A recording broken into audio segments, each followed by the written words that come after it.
1.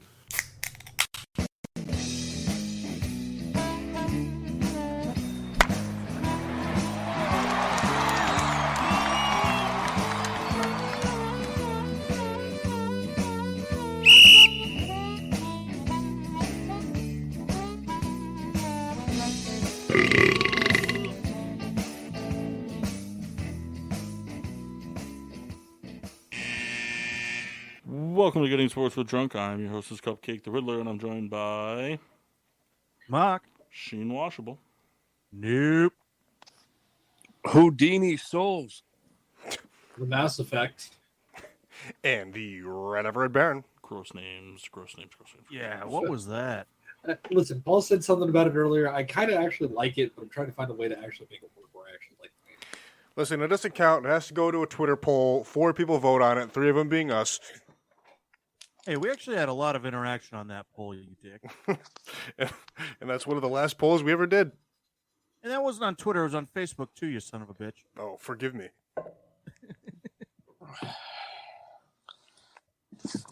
So yeah, how's everybody doing? Good. And I got my eye on this pair of shoes. Yeah, you let me know. You could pick them up for me. I'll be happy to drive down there on my own time. God, he's so mad. I know you left there mad at us. And I'm sure you yelled at Rebecca in the car on the ride home. I did not yell at her. In my defense, I didn't do anything about it. Like, those sons of bitches.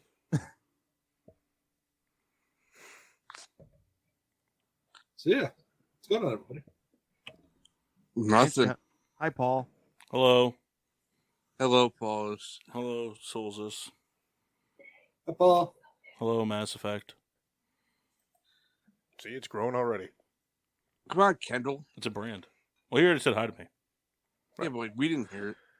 Hi, Paul. Hi, Kendall. Hi, you other guys. You know, you're being real fucked today. Starting you know lineup, Mass. So I'm drinking like an 18-year-old girl today. I'm drinking. Well, that's normally how you I got- drink. Yeah, well, fair. I'm drinking something I got at a bonfire on Saturday. Was this after yoga? Yes. Onda Tequila Seltzer. It's a pre-made tequila cocktail. And then I also got some White Claws from that, so I'm going to drink those too. Are your ovaries showing? Man, They're tucked away. he beat me to it. Hey, I beat you both to it, so fuck you both. Fuck you both, man. Souls. I'm drinking OJ, double IPA. Don't ask me from where, but I've had it before. All right. Now, are you drinking that while lying down in bed? I am. Via straw. Nah, I got So to. you're just becoming Kendall? Some for me, some for the bed. Mock. No, I get my head tilted up. I have a softball Budweiser. beer, Budweiser. Going on You're so 15 original. weeks strong. It's what was in the fridge. I didn't have time to stop. It's the only thing that's ever in the fridge. It's a softball beer.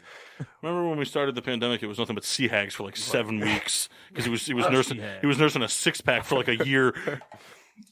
There's still a pretty good amount of sea hag in my garage. Real quick before I So go. then why aren't you drinking those? Because I forgot about them till right now. Kyle, are you under a blanket right now? Yeah, dude. So Like, you're basically just a human hot pocket right now. He's just going to bed. I Why have not? from I would assume the Souls collection. I don't remember for sure. From Trogs, I have Double Blizzard. definitely mine. You bitch. Found it in my fridge. I must have taken this home some time ago. It was a pleasant surprise. Where's Trogs from? Trogs is obviously from. Stores. Is it stores? No. It is from Hershey, Pennsylvania. That I beer, lived there once. that beer is made with chocolate. I'm in. I'm piggybacking off of last week's Variety 12-pack. I'm going to clean up shop on this with the Goose Island Beer Hug Variety Pack. So I'm drinking the Secret Beer Hug Number 1. Nice. Yeah. Yeah. Dose? Dose? I'll go first. I have a lot of them. All right, I'll go first. Now that the NHL season is wrapped, mine is to the retirement of Ryan Getzlaf, Anaheim Ducks captain, longtime captain, just solo guy, only played for the Ducks. Sad to see him go. It's pretty cool how they spelt his name out in Getzlaf on the seats and stuff. That's cool. The towels and stuff. Yeah, I always like when teams do stuff like that. Is he a Hall of Famer or no? Yeah, he'll be a Hall of Famer. Yeah. Anybody else? Yep, I'll go to Giannis Antler Combo for his second career playoff triple-double versus the Boston Celtics. You see him kick that guy in the nuts? He caught This him is pretty Giannis, good. not Chris Paul. No, he kicked this guy in the balls I pretty know. good. I know he did. The video's pretty funny. So A the lot of trainer, ball kicking going on a lot. the trainer was like, "We got to check it out," and the guy's like, "Nah, it's cool." Oh, Kyle, I forgot to tell you, Getzlaf's rookie season was the last installment of the Mighty Ducks. Oh, 0506. you should bring them back. Just under his breath, it's a bad movie. Not a bad movie. Not Mock, a good like, movie. Anybody else? My toast is Radio to silent. the New York Giants for not blowing it. So far, Actually, so far, you're right. there's time. But drafting, I mean, to kind of, how I thought they would and what I wanted them to do. So I'm in. did we? Please don't be too busts. And PEDs.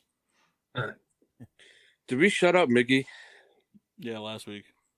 Okay, I didn't know if that was this week or last week. We actually had him on the show, too. Oh yeah, how'd he do? He Pretty gave good. Kendall $100. He was asking why that chair stinks. But he said it. He said it in your native tongue. So I have a couple. First one goes to Peyton Manning and Ashley Manning for announcing the Demarius A. Thomas Scholarship Endowment at Georgia Tech. They're going to be giving back a lot of money and are going to start a scholarship for, I think it was like 10 players or 10 students, whatever it was. And they hope to grow it. But Peyton doesn't have anything to do with Georgia Tech. It's literally just all about Demarius Thomas. I thought that was a really cool gesture. Let's see. Not to interrupt you, Matt. I don't know if I just missed it, but did they ever find out what happened to him? I'm drawing a blank. I don't remember how he passed. Let's I don't remember. Was his the one where he had a seizure in the shower or something? Died from medical complications stemming from a 2019 vehicle crash. Cause of death was a seizure. But yes, as a Pretty part sure of it's the pronounced seizure. seizure. It's one of those things where it's like it was very sad when it happened, Mhm. but it was kind of nobody would have been people still would have been sad that he died, but it wouldn't have been as sad if he had died from the actual car crash. Because do you remember that car crash? No. He was going 90 in a school zone, totaled his car, crashed into a tree. Oh. During the Who is day. this? Demarius Thomas. That's what the medical complications from that car crash, or from when he was going 90 through a school zone during the day. Nice. It was a 25, 30 mile an hour speed limit, and he was going 90. So it was a residential road, and he just fucking ripped up his car into a tree or a pole, something. That's the car accident that ended up causing problems for him, early retirement and all that stuff. And I don't know how you do it because I'm not a doctor. I don't know, but they deduced that that's where the seizures and stuff came from, was from that accident. Next one is to Clayton Kershaw for recording the. You had time, Kyle. Dude, just go. I'm not like saying anything about it. You said dick. You said something. No, I just called you a dick. I said, Hot damn it. dick here. I said, damn it. There you did. No, you called said me. dick. Red hot dicks, yeah. Fresh hot Clayton dick. Kershaw recorded the all-time strikeout record for the Dodgers on Saturday? Saturday. It's your toast, man. Recorded his 2,697th regular season strikeout of his career. So yeah, toast to him. Pretty cool. You gonna toast? You gonna toast the new Cortland Finnegan? No. And fact that I thought was interesting. This year's draft was the first time in the common draft era that no running backs or tight ends were taken in the first round. Yeah, guy worked like a quart of motor oil once. All Put that in the news, but you won't. right, that's all I got. Mine into the Tennessee pitcher, Ben Joyce. Man, it'd been so funny if you just did Kershaw again. He hit 105.5 miles an hour on one of his pitches. And he won the game. And they went for a home run. He- Pretty fast. He Are ready you for guys excited for this guy to be a Met and just get hurt in the third week of the season? Yeah, pretty much. Well, he's going to be a Red first. Be pretty good. They're trying to make him a starter. Then he'll go to the Yankees. Then the Cubs. Back to the Yankees. Just a real AL NL bounce. Yeah. Well, you can have your beers now. Oh, thanks. I'll tell you what. For as long as we've done it, when a perfectly timed, a guy from work drink a quart of motor oil gets thrown in will pretty much get me every single time. It's a good bit. That and the every pizza place. Yeah.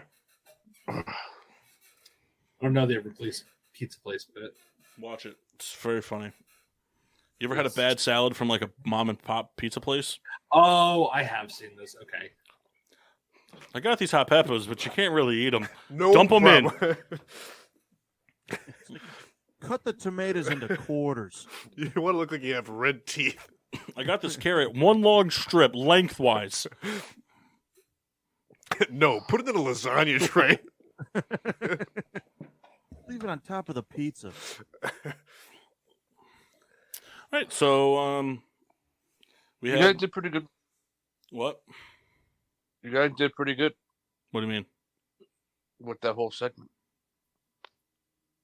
Yeah, I mean, I think the only part we missed was the whole head to lettuce, even the hard to eat white part. I think, and then olives. Something about olives. Yeah. Something about olives. I was a big olive guy. Olive Garden. Olives are pretty good. Olives are terrible. Olives are just atrocious. I like the brine in my booze. Because I'm a I lush. pretty much only eat black olives. For some reason, the green ones I'm out. Well, because the green ones have a taste. The black ones, nobody eats them on their own. You just put them on stuff and you don't even know they're there. If you put black olives on nachos, you don't taste the olives. They're just on I there. used to just eat black olives. Huh? I used to just eat black olives. Ugh. Rebecca will put them like on her fingers, and I just want to like leave. Yeah, what do you make her do with those olive fingers? You know what's the worst is that they sell olives in like the same cups that they sell like peaches in. You know those cups like you get the peaches? Yeah. They sell olives. Yeah. It's terrible. Could you imagine just like your time for lunch, just whipping that bad boy out? What'd you bring? I brought a yogurt, ham and cheese sandwich, couple olives. Let me just shovel these bad boys in. But I put the olives in the dashboard, so you want to make sure they're nice and warm. Oh, God. All right, so to some people, a really major sports event happened this past weekend.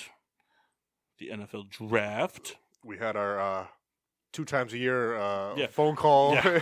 Our biannual group FaceTime that we can't, for some reason, ever figure out how to have all 5 on at the same time. Yeah. This was the first year, though, in a while where I didn't make it through the whole round. Usually it's just Kendall and I on FaceTime, not talking, watching it. You were digging into your chair pretty early, bud. I watched the first hour and a half, I think, because I was on FaceTime with you guys. Then I hung up, and then the only other thing I watched, I happened to be picking up a pizza, and they had it on, and like the Bears were up in 2 picks, so I sat and waited to see the pick.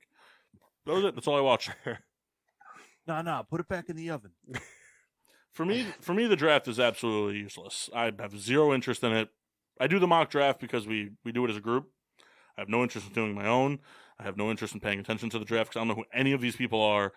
70% of them are going to be out of the league in 5 years. Like, of that 30% that's left, 10% of them are going to be bad. The other 10% are going to be whatever, and then 10% will be good. For me, my biggest criticism, and I get it. And then I'll argue with someone about when they were drafted because I don't know, because I don't care. Like, they have to make money. I get it. They have to run the commercials in this, but it's so long. Like, between the picks. Just be thankful it wasn't like back when like Richard Dent played when it was like 13 rounds. I remember, weren't there talks of them doing like moving it from, because it's on Thursday, right? Yeah. Wasn't there talks of them doing it Thursday night round 1, Friday night round 2, then like 3 and 4 on Saturday, and then 5, 6, and 7 on Sunday? I remember hearing that at one point. That would be so fucking obnoxious. I mean, I like how the setup is now. I'm fine with the 3-day thing. I mean, I think that the way that they do it is fine. Like, I don't have a problem with it. I just think it's ridiculously boring. Like, they make the stupid draft clock doesn't make any sense. Because it's like, oh, hey, you got 10 minutes to pick a guy. Oh, your pick's in with 6 seconds to go. We're going to spend an additional 7 minutes talking. Then we're going to get to your pick 20 minutes after your time started. So it's like just let them fucking have as much time as they want then if you're going to do it that way. It's dumb. And then you get to the reverse end of it. You get to Saturday, and it's like, all right, real quick, we're going to go back to the Bengals pick 19 picks ago and talk about this guy. Who's your best on the board? This guy. He was drafted already. Oh, shit.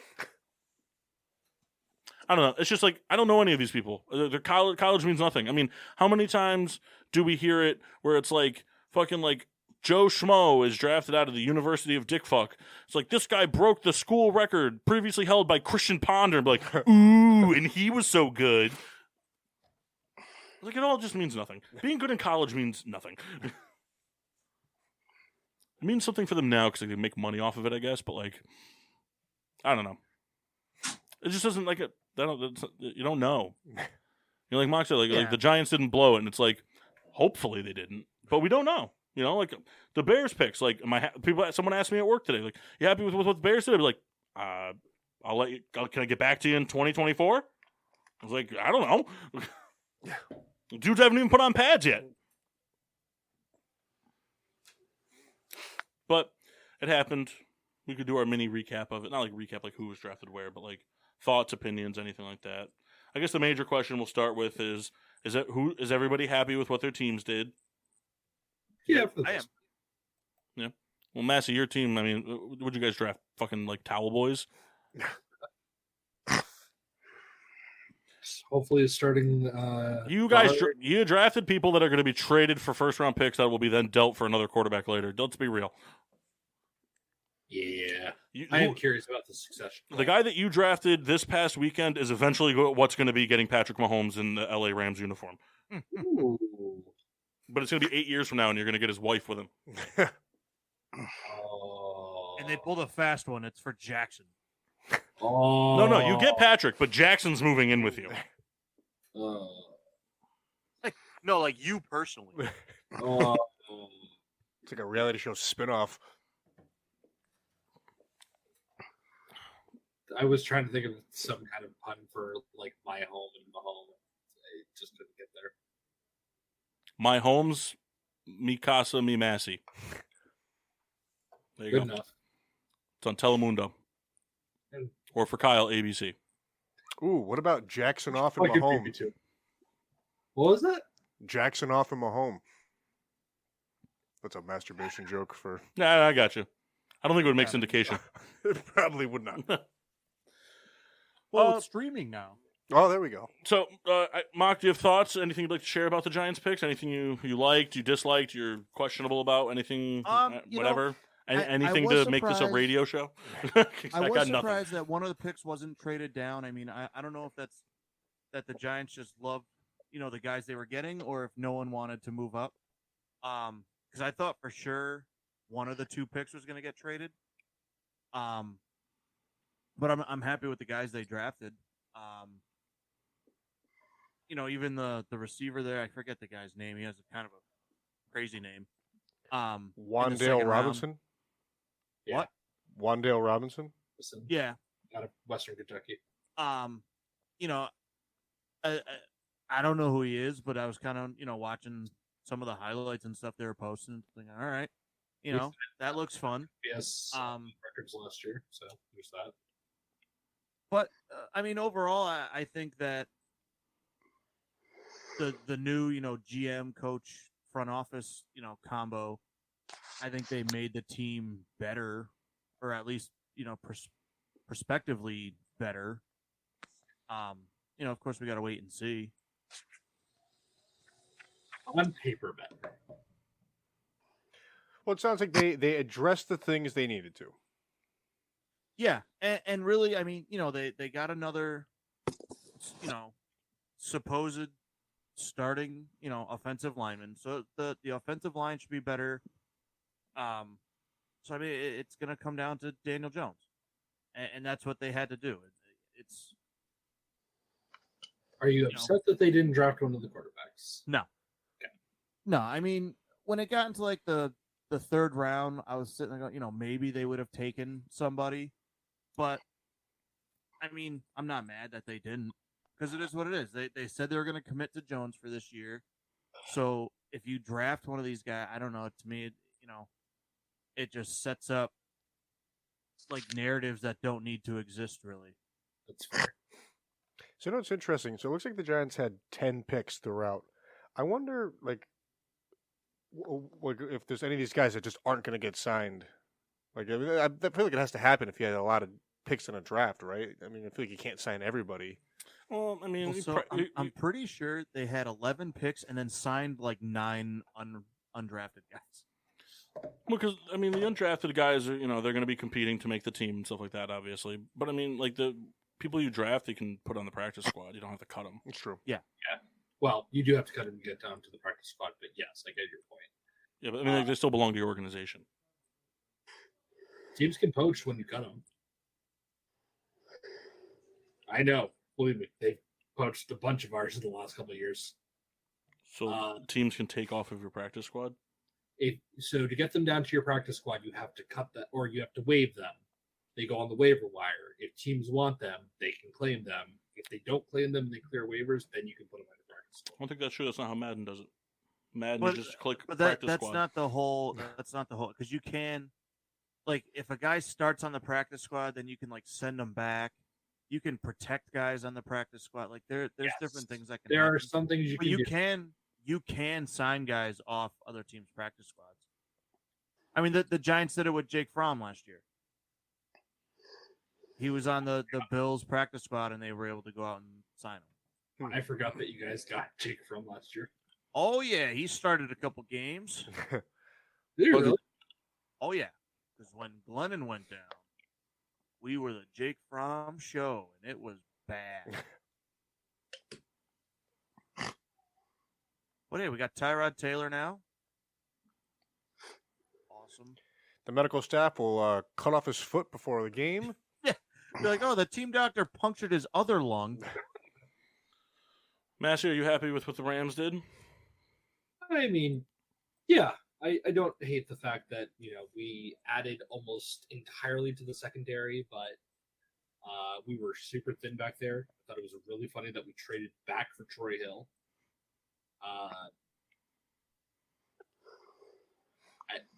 I can't hate everything that they did. I knew they were going to take a running back. They always take a running back.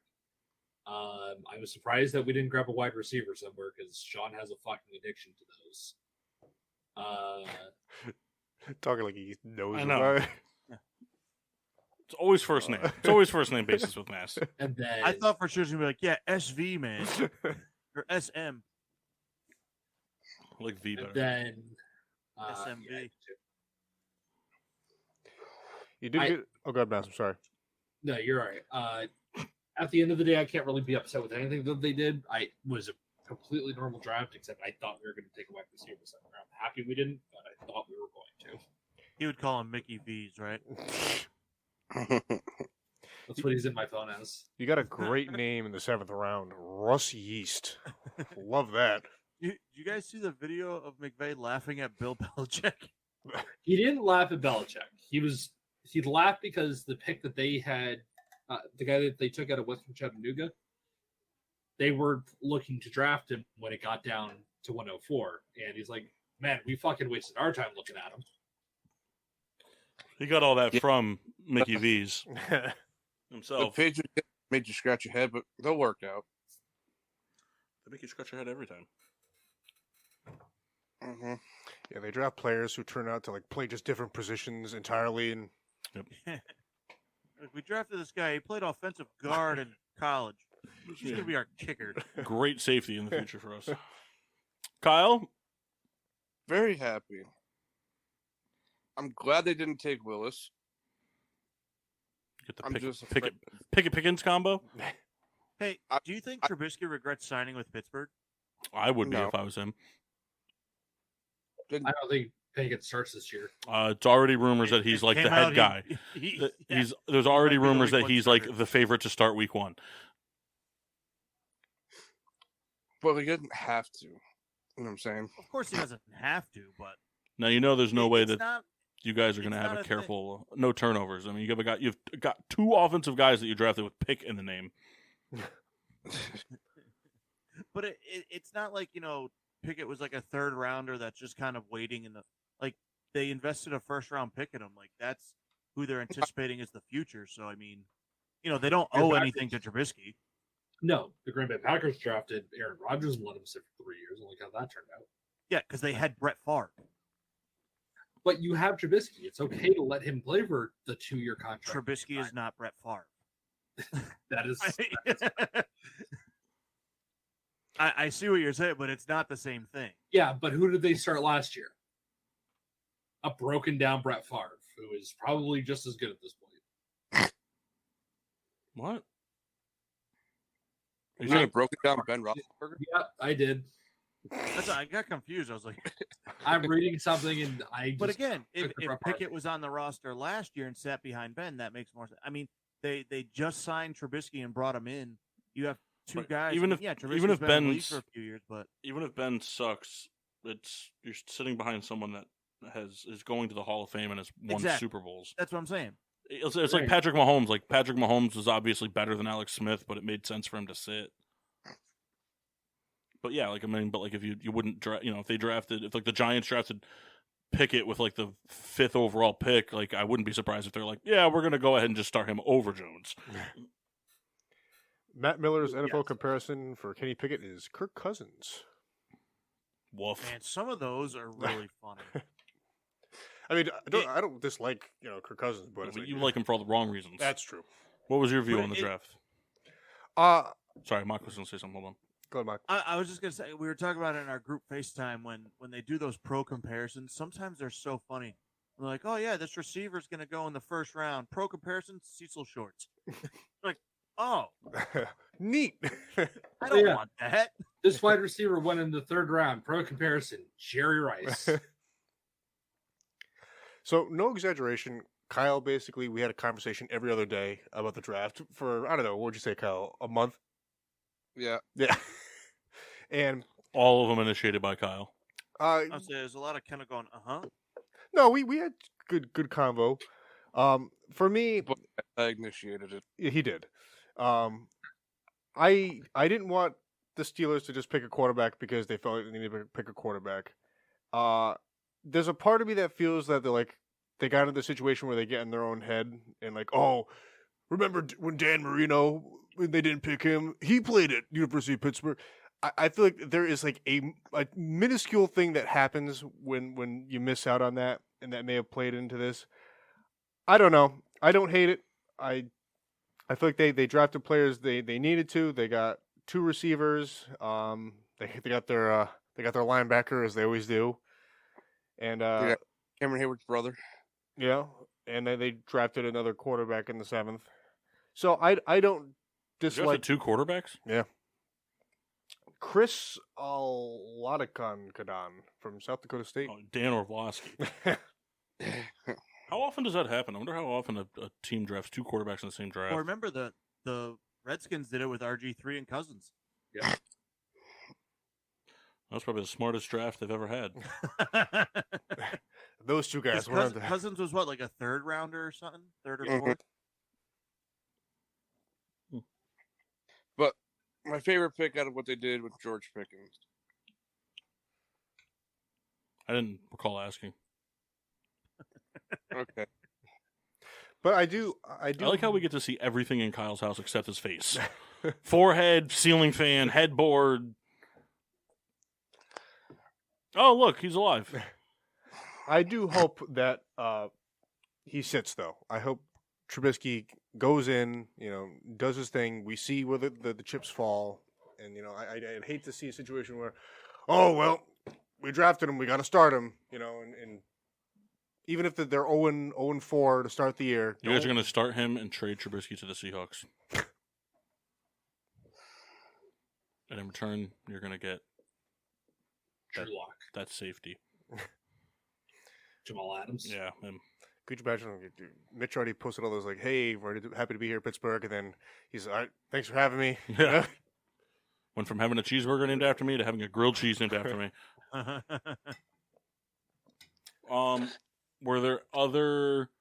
Was there anything that happened in the draft that you guys think is noteworthy, worth talking about? Oh, yeah, A.J. Brown getting traded? Hollywood Brown getting traded. Well, Hollywood Brown no longer is a surprise after the whole DeAndre Hopkins news. That makes total sense. Yes. And I mean, there was the speculations of A.J. Brown being traded. I didn't think they were kind of talking about it, but I didn't think it would happen. I just didn't think he was going to go to the Eagles. I thought he was going to go somewhere more high profile. It is funny that the Eagles said, "Hey, we're not going to draft a wide receiver. We're just going to fucking trade for one." Worked for the Rams so far.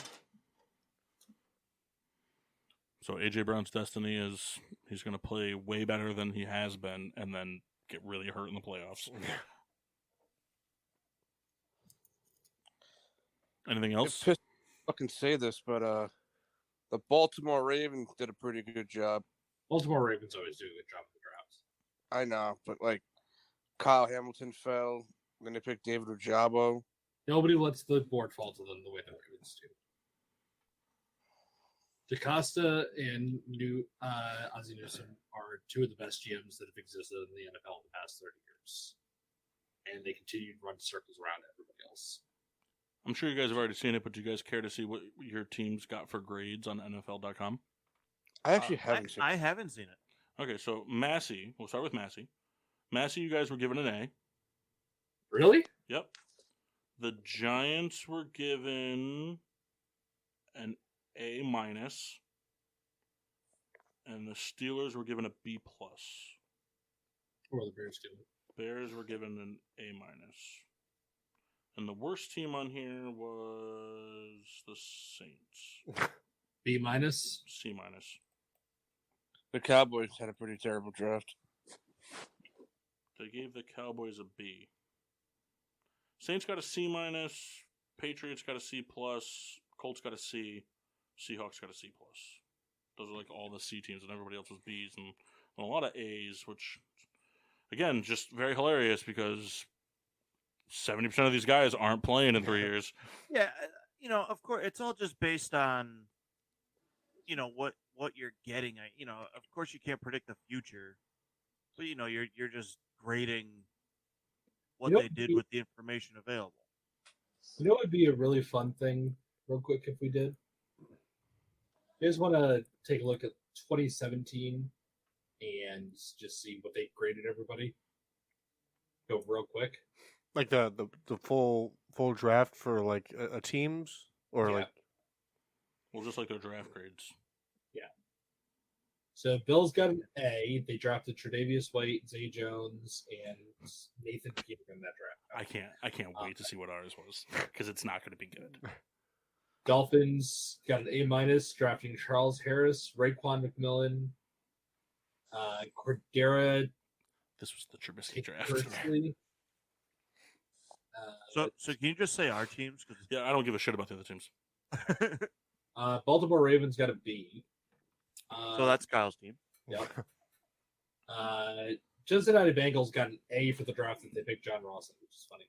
Anyways, Steelers got an A, which was right because they drafted T.J. Watt, Juju, Cam Sutton, James Conner, Josh Dobbs.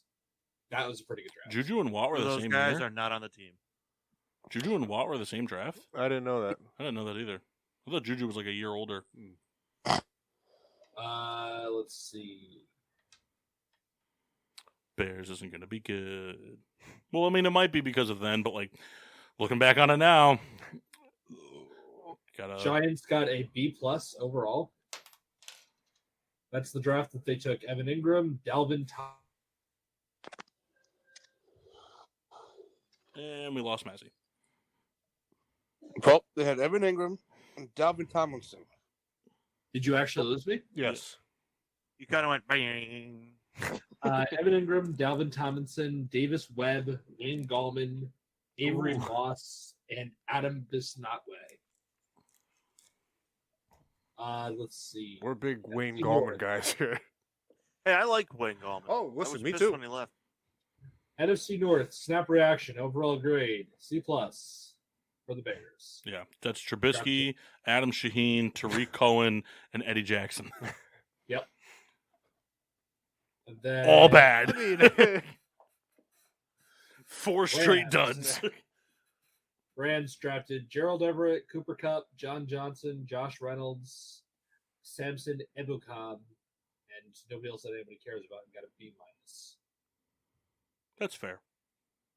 I mean, all those guys are still in the league and are starting for most teams. Yeah, but I mean, Reynolds is whatever. Cooper Kupp was really good once he got a good quarterback. Which goes to show you, Cooper Kupp needs a good quarterback to be a good receiver. Yep. That's all I gotta say about that. Yeah, so that's just He's no Elijah Moore. that's all I got. Does anybody else have anything else they want to talk about the draft at all? no, I'm good. Want to talk about the side of the quarterbacks or no? I don't know anything about them to say. Well, like why that happened. So if you want to weigh in, by all means, Kyle, take the reins on it. Desmond Ridder went into the second round to the Falcons. Was Pickett the only first round quarterback? Yeah. Yeah, he was the first round quarterback, the only one. I thought somebody traded up at 32, but I was wrong. Well, I'll be right next time. Well, someone did trade up at 32. Not the quarterback. But yeah, everybody predicted Willis to be the first quarterback taken, and he fell all the way to the third round to the Titans.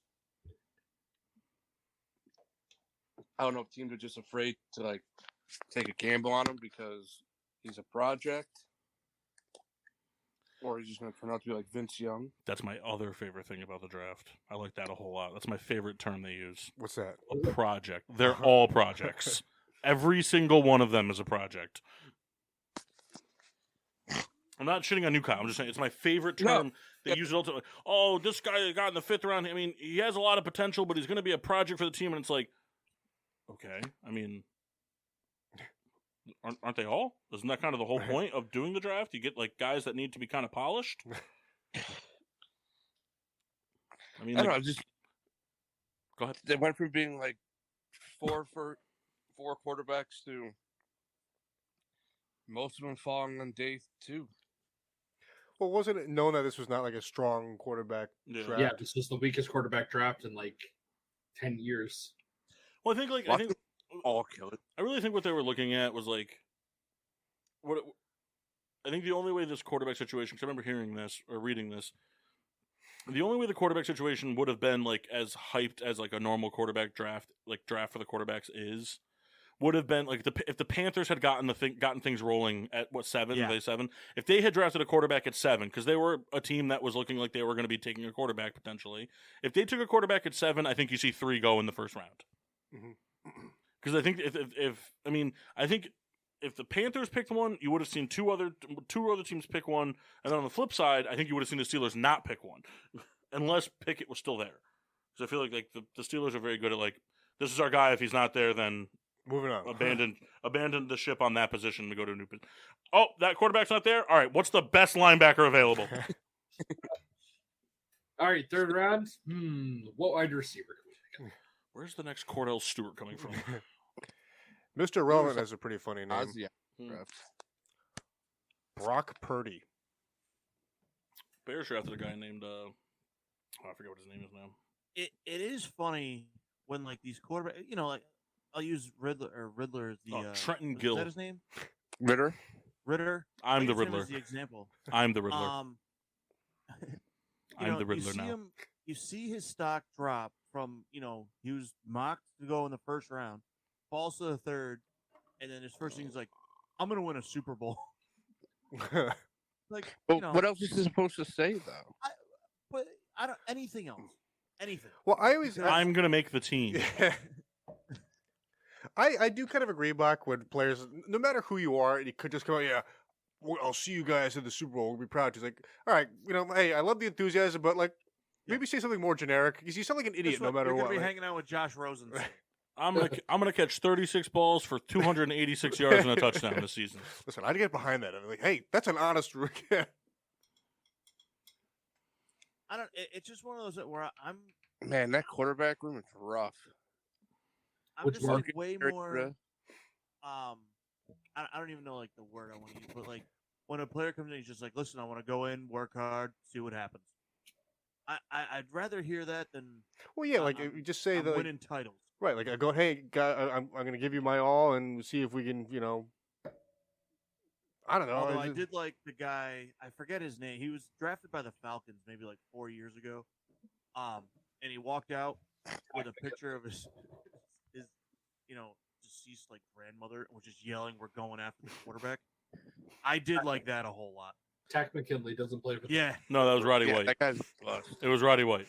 If it's the Falcons, it's Roddy White. He walked out with a giant painting. It was just like, "We're going after the quarterback."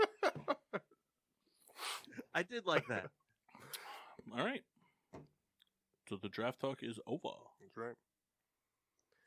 And if you guys are interested, the next year's mock, the ESPN 2022 NFL Draft Draftcast is no longer running. So if you're trying to find it, not on. That's how I fell asleep and I was watching that. I believe you. Right. Check that out. 2023 NFL mock draft. The crazy thing is, that is going on. They're Already. already. So right here, they have. This is what they have. The Texans selecting Bryce Young at 1. Falcons taking edge rusher Will Anderson at 2. The Jets with Jalen Carter at 3. The Lions taking quarterback C.J. Stroud at 4. Stroud's all the way at 4. They have Jacksonville taking. You're in advance, man. Settle down. This is next year. This is the next year's mock draft. Well, I mean, the Falcons and the Jets wouldn't take a quarterback 2 or 3.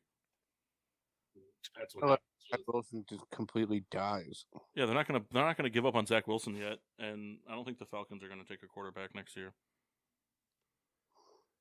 I don't think the Jets picked that high next year. They have Jacksonville at 5. This is more fun just for like where they have teams finishing. That Carolina. was always a bummer because I think the Giants draft well, and they're like, no, they're still gonna have the 7th fucking pick. You guys do have the 7th pick in this mock draft. Yep. Seahawks at 8, Bears at 9, Commanders at 10, Steelers at 11, Eagles at 12, but that's going to be New Orleans' pick. Then the Eagles at 13. So they have back-to-back picks. Vikings, Patriots, Raiders, Dolphins, Titans, Cardinals, Colts, Ravens, Bengals, Texans, Cowboys, Seattle's Denver pick, Chargers, Dolphins, the Lions picking for the Rams, Packers, Chiefs, Bucks, Bills. So they have the Bills beating the Bucs in the Super Bowl. Hmm. And they have Tampa Bay taking Devin Leary, quarterback. There you go. That's the It's going to be draft. after Tom Brady's next retirement. But not his final one. Yeah. All right, so we'll take a quick 2-minute break. Pee break for Kendall, beer break for Paul, and whatever break for the gentleman on the screens. And we'll be back. 2 minutes. 2 minutes. Home of getting sports with Drunk on Monday nights. PPRN Radio. Home of the Peter Pinot Show. Peter Pinot Show. PPRN Radio. Damn, where are we? PPRN Radio. Always on, sometimes off. PPRNradio.net. PPRNradio.net. The most diverse playlist on the planet. 24/7, 365. Yes, your mama's station. Bringing that heat. And now, back to getting sports with Drunk on the PPRN Radio Network. Welcome back to Getting Sports with Drunk. I'm your hostess, Cupcake the Riddler, and poops, all of them. I can agree with that. Poops, all of them. All right, so we're just gonna finagle, talk some stuff, do some randomness. Second one. So we'll start with a little bit of Would You Rather, Sports Edition, of course. Okay. All right, so I'll start off with this one. All right, Would you rather? B. All right, Massey's pick is in. Hold on, I gotta look up something so I make sure it's not like an astronomically ridiculous stat. I am going to stay with my answer, though. Okay. All right. Would you rather have, as an MLB manager, would you rather have a 5-hole hitter that bats .252, hits 30 home runs, strikes out about, we'll call it 35-ish% of the time, and walks 3 times with 90-ish RBI, somewhere in that ballpark? Or option B, which is what Massey's taking, would you rather have a 5-hole hitter that bats for the season .198 with 10 home runs, 110 walks, and 62 RBIs? Hey,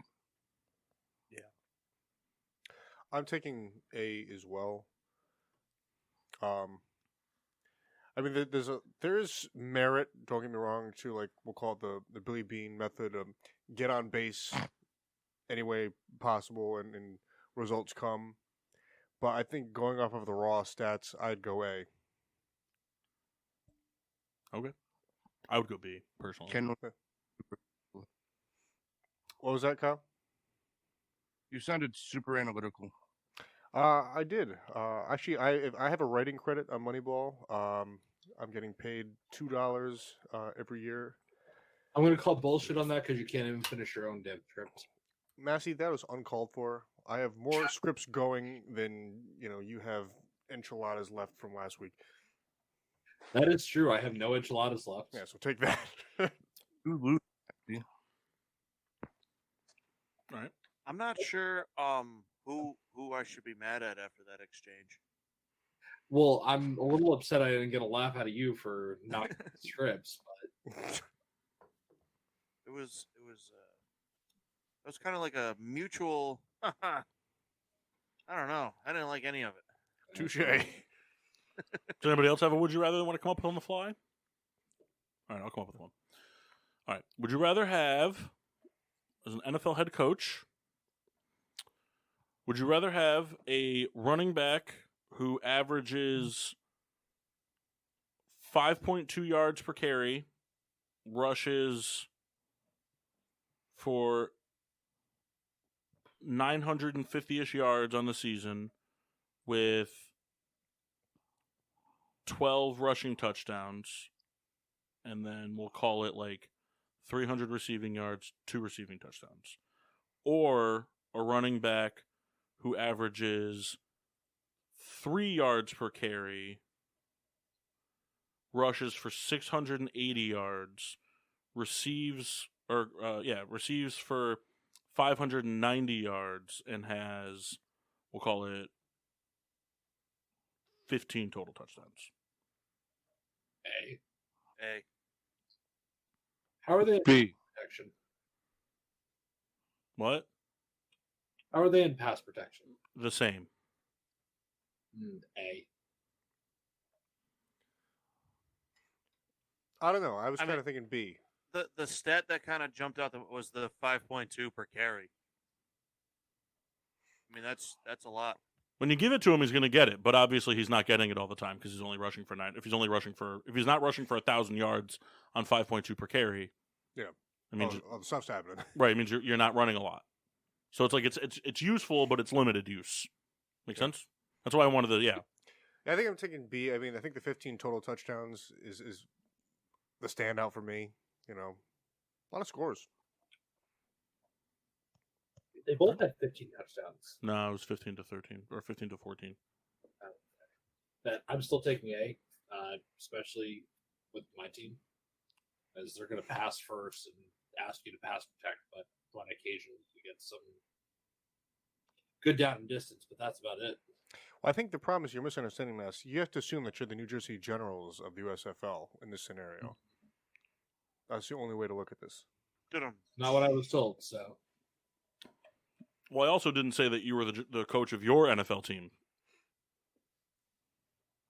I just said you're the coach of an NFL team. This is true. So that NFL team is Jacksonville. All right. Still A.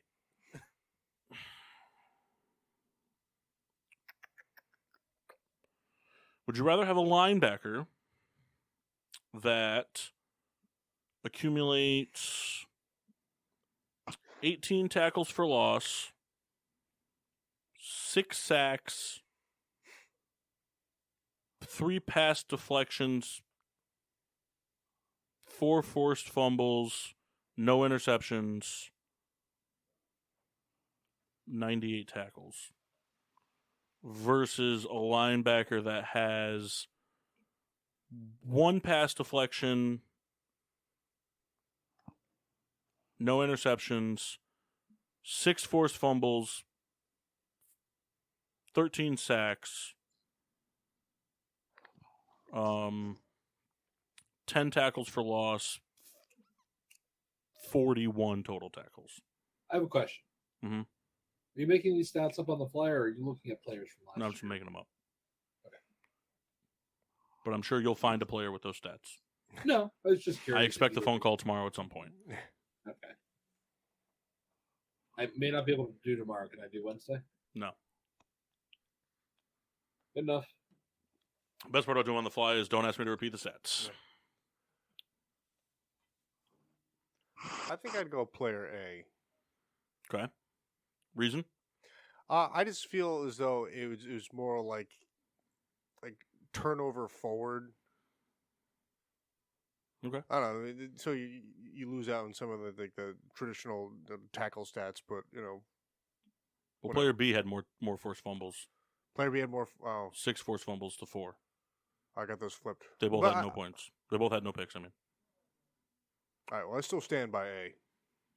I think again I take A that yes he had less turnovers. I mean, but they were close enough to where, I mean, there was like a difference of 50 tackles. So it's just like 50 more plays that player had an impact on. Right, but it was also 6 versus 14 sacks. That's missed where I that one. That's where I tried to like make up the difference in like tackle. You know what I mean? Like so. All right. I guess it's more like a valued thing. Would you rather have? I mean, these are not these guys because their stats would be like different. But like, would you rather have player A who's more like a Ray Lewis versus player B who's more like a Terrell Suggs? Would you rather have a linebacker that's like a more traditional sit back and coverage, stop the run, or a linebacker that's going to go after the quarterback and blow up run plays in the backfield versus like stuff gaps? So I think I lean more in the gap stuffer, just because that's just more like that's what I want out of a linebacker, where the front four is forgetting the quarterback, I guess, and to me, if a linebacker gets a sack, cool, but to me that's not really their primary objective. Kyle, you chiming in the second hour at all, or Yeah, dude, I'm just sitting here listening. you haven't said anything yet? I did. I said B a few times, and nobody's listened. I didn't hear you. Your voice is unrecognizable. Sorry, that's not the right Well- word. That was not the right word. Unmistakable. It's okay. Unnotable. No, that would also be mean.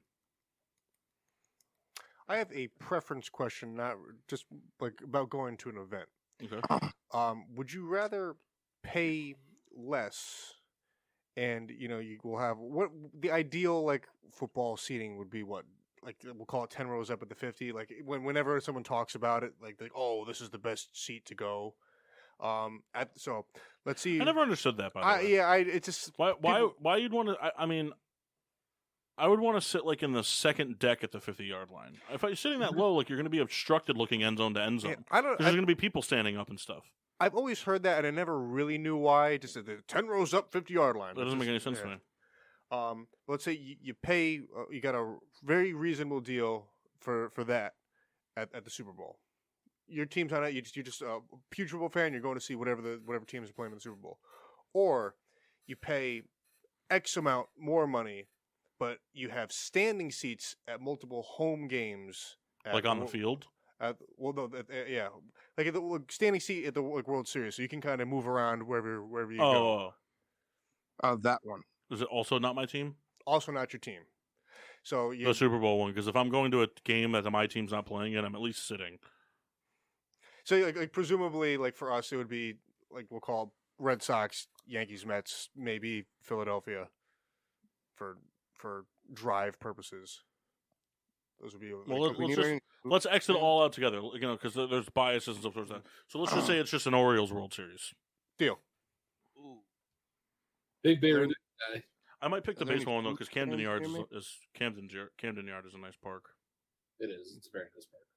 Especially, I'm very curious to see it now that they dropped the left field wall back.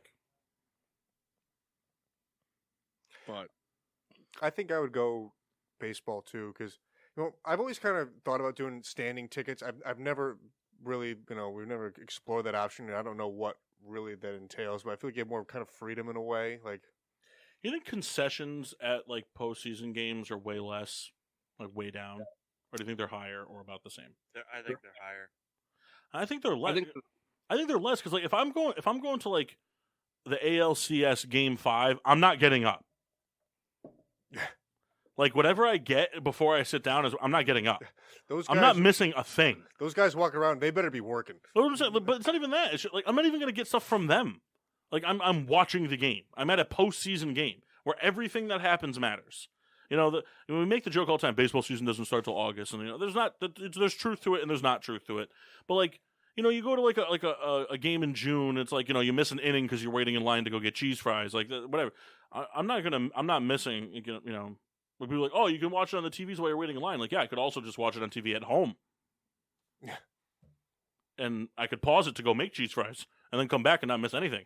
Like, I don't know. For a postseason game, regardless of sport, I'm not getting up from my seat. I'll get stuff before I sit down, but once I sit down, that's it. I agree. Good question. So I feel like you would pay. I feel like concessions. Because the other thing too is like, do you think they pay charge more for concessions? I feel like if they do, it can't be much. Like if they charge $6 for a hot dog, you can't. I can't see them charging $12 for a hot dog now. Yeah. I mean, it may be like the extreme example, but I remember they always talk about at the Super Bowl, like the concessions are out of control. Like one beer is like $18. Like and maybe that's just like the outlier that it's the Super Bowl versus. Well, it's the only sport where it's just one game. Guys. I don't know. I think a lot of people would share the same idea of like I'm not going to go get up to get a beer and miss a third of the quarter or miss half the period or miss an inning of baseball or whatever, you know what I mean? Like especially because chances are you paid a lot of money for those seats. I agree. Well, beer makes sense For me, because that gonna be reason they're playoffs. going to get up. Oh, one more time. From each of you individually. Mock first. So I look at it where, like, I don't know if you guys know, like a few years ago, the Falcons kind of started the thing where I don't think they have a concession that's over $5. So like beers are $5 and everything, hot dogs are like $2, whatever. And to me, like, it just makes more sense where I think you'll get more people buying shit if they're cheaper. I mean, we've all been to games; they murder you on prices. It's fucking horrible. And just to go to a regular game, I mean, you're paying $100 to get in the door. And you're not getting anything for that. Tell you what, they make hot dogs $2 and go and get at least 6 of them. Yeah.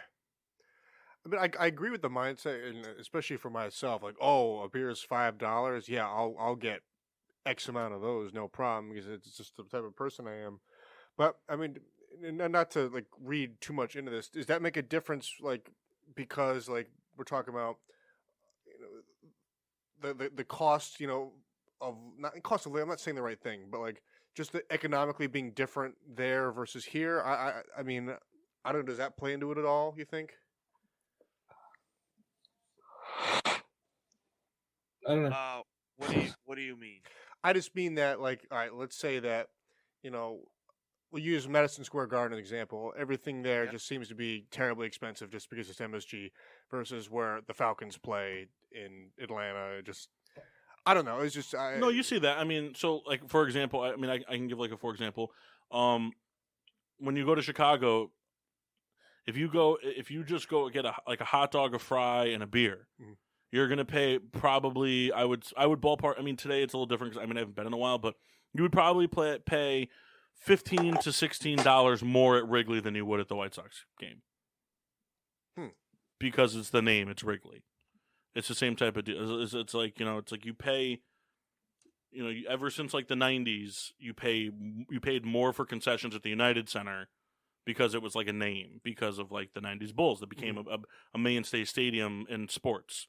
And then it was kind of irrelevant again, and then the Blackhawks made it relevant again. Mm-hmm. But like Wrigley Field, you'll pay more for concessions at Wrigley than you will at a White Sox game, for sure. And you probably pay more. I bet you pay more. You'll pay more at Yankee Stadium than you will at Citi Field. It won't be that big of a gap difference because it's still New York, but I bet you would pay more for a hot dog, fry, and beer at a Yankee game than you would at a Mets game. Oreo should be like $10. My thought process behind it for baseball is baseball prices shouldn't be that expensive because they get 80 fucking one home games a year. Like football, you get at most now 9, minimum 8. It's a lot less because I mean it's like concessions like are different for a sporting event. They're like like when AT&T Stadium in Dallas decides that they're going to host a Beyonce concert. It's like you're not having the same concession rollout as you would. I mean, like you'll sell your drinks and stuff, but once the concert starts, you're not leaving. Right. And the concert's an hour and a half long. Like once it starts, you're stuck there. Right. Like you're doing your thing. Versus like football, it's like I'll get up and while the other team's on offense, I'll go. I just want to watch because some people are like that. Like like my dad's like that at baseball games. My dad will go up and get food while the White Sox are playing defense. Mm-hmm. He doesn't want to miss the batting. Like he doesn't want to miss the plate appearances, but whatever. Like the pitching, I'll go up and get snacks. That is funny. Imagine seeing a headline, sausage and peppers are slanging at Beyonce concert. Right. But it's just like so. For football games, I get concessions being more outrageously priced because it's a bigger stadium that hosts less events. Even though they're bigger events, they host less events. Mm-hmm. And but baseball games, like they get 81 games pretty consistently from April through the end of September. You know what I mean? Yeah. And I could be wrong. It's just perception. It seems like baseball tends to have a lot more things available. And I mean, like, I don't ever recall seeing, like, people going around with cotton candy at a football game. I could be wrong. Like, I don't recall ever seeing, like, the peanuts and Cracker Jacks going around at a football game. No, but that's a baseball thing. Right. And I don't know if there's just more things in general. Well, I think the thing too is that you see more convenient food at baseball games. There's more convenience foods, whereas there's more like, I don't want to say like fork and knife type foods, but like, you know, like you go to a Steelers game and like you get like Primatini Brothers or something like that, you know, like, or like like if you go to like, I mean, I've never been to one, but I would imagine if you went to Lincoln Financial Field for an Eagles game, I would imagine the steak and cheeses there are probably bigger and more messy than they are at like the Phillies games. Because it's more of like I'm going to get my food and then I'm going to go sit down and I'm not going to come back out to get it. So it's going to be more expensive, but you're probably going to get a little bit more. It's going to have more cheese whiz. It's going to have more onions, more peppers, blah, blah, blah. Whereas like you go to like a baseball game, it's more of like a convenience factor. Like everything at a baseball game is desired. It's meant to be from a convenience. I mean, look at it from just the standpoint of like, hey, you get your ice cream in a fucking mini helmet. I was just going to say that. Get your ice cream in a stupid mini helmet that you're going to take home and have 90 of. That's probably like the most genius gimmick baseball games has ever done. Serving shit in mini helmets. Yeah. You can get loaded waffle fries at the White Sox game in a mini helmet. Yeah, I'm super into that. Yeah, well, you haven't gotten it, so you're not that into it. Well, the idea of it. Got a point, you know. Listen, I rescinded. You know what Kyle's not into? Mini mozzarella sticks. He talks a big game, but he never gets them. Always get him. Every Never time. gets Every time he's at Friendly's, that one time every 6 years. Big fan. Big lies. Suck it, Mock. Friendly's isn't that bad. I mean, That's a good argument for it. They got a decent don't menu. wanna hate I like it. Friendly's.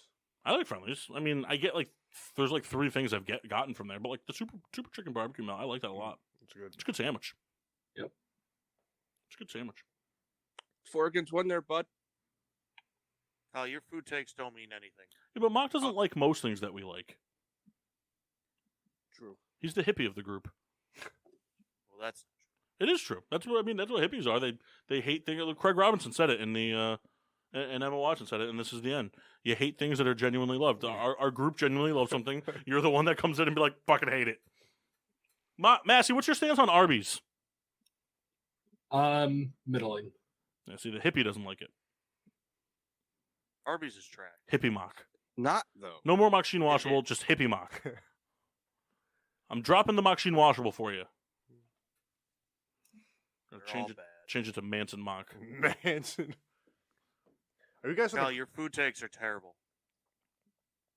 I'm just a simple eater, man. Are you guys crab fry fans? Crab fry fans? They're all right. You know, the first half of the fucking gallon bucket they give you. You don't have to get the gallon bucket. I never understood why they're called crab fries. Just Old Bay seasoning, only reason. Yeah. I know that's why. I know that, but why call them crab fries? It makes no sense. I agree. Just usually put Old Bay on crab. You put Old Bay on almost all fucking like seafood. I mean, I have no I'm answer. not in there for fucking an hour and a half, though. That's the most Trying to get- ridiculous line I've ever seen at any concession anywhere. Is the fucking Chicky Pete's line at fucking Phillies games. What? The Chicky Pete's line at Phillies games for the crab fries. When we went just a few weeks ago, the line was all the way down, wrapping around the outfield. It's in center field is where Chicky Pete's is. It was all the way down right field, like tying towards the third base line. I'm not fucking waiting for fries. There's no for fucking French fries. No thanks. Big fan of that restaurant, though. What, Chicky Pete's? No, the one in the casino. Yeah, because that had the context we were looking for. I don't count. You just said. What are you talking about? Yeah, the Chicky Pete's line. I love that restaurant, though. All right. Campos is better than Tony Luke's. They're both bad. Yeah, they're both garbage. The place we No, went no, in we just had a Philadelphia bad was day. good. The place we went in Philadelphia was good. That was good. Pat's? I don't think Pat's that's what was it was. good. Or did we go to... You know, the funny thing about Pat's is as soon as we hit Connecticut on the way home the last time was when Larry went, oh, man, I forgot about Pat's.